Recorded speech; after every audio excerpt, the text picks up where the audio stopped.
Pandey coaching की पाठशाला में आप पुनः आपका स्वागत है। और आज हम वर्ण संबंधित लेकर आए हैं।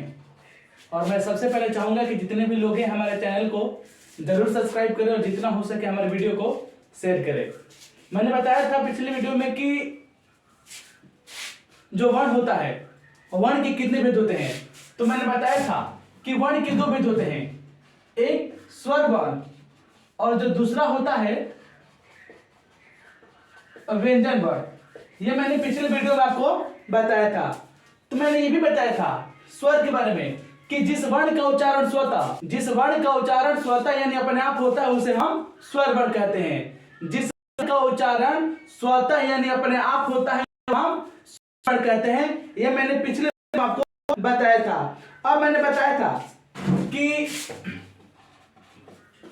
स्वर का भेद, जो स्वर का भेद होता है वो मुख्यतः कितने आधार पर होता है। तो जो स्वर का भेद होता है मुख्यतः दो आधार पर होता है। जो स्वर का भेद होता है मुख्यतः दो आधार पर होता है। ये आपसे पूछेगा क्वेश्चन कि जो स्वर का भेद होता है मुख्यतः कितने आधार पर होता है। तो मुख्यतः दो आधार पर होता है। एक होता है उच्चारण में लगने वाले समय के आधार पर। पहला होता है उच्चारण में लगने वाले समय के आधार पर और जो दूसरा है जाति के आधार पर। आपसे पूछेगा कि जो स्वर का भेद होता है वो मुख्यतः कितने आधार पर होता है। तो मुख्यतः दो आधार पर होता है। पहला उच्चारण में लगने वाले समय के आधार पर और दूसरा जाति के आधार पर। तो यानी ये क्वेश्चन हमेशा पूछता है कि स्वर का जो भेद होता है मुख्यतः कितने आधार पर होता है।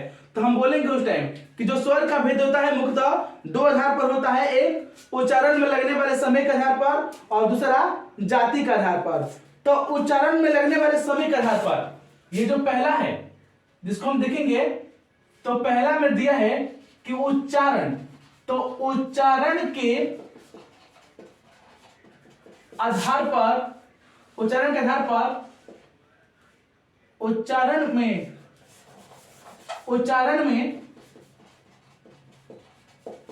लगने वाले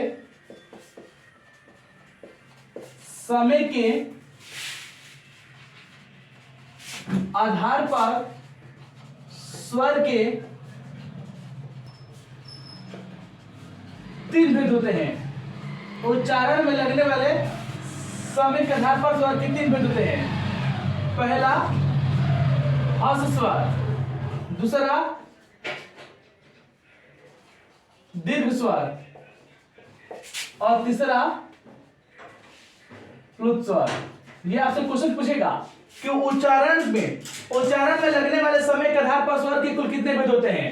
तो उच्चारण में लगने वाले समय के आधार पर स्वर के कुल तीन भेद होते हैं। पहला हर्ष स्वर, दूसरा दीर्घ स्वर और तीसरा प्लुत स्वर। यानी यह है उच्चारण में लगने वाले समय के आधार पर। और मैं बारी बारी से एक एक के बारे में बताऊंगा अगले वीडियो में। उम्मीद करता हूं कि वीडियो आपको बहुत अच्छा लग रहा होगा। तो मैं पूरा चाहूंगा कि आप हमारे चैनल को जरूर सब्सक्राइब कीजिए और जितना हो सके हमारे वीडियो को शेयर कीजिए। धन्यवाद।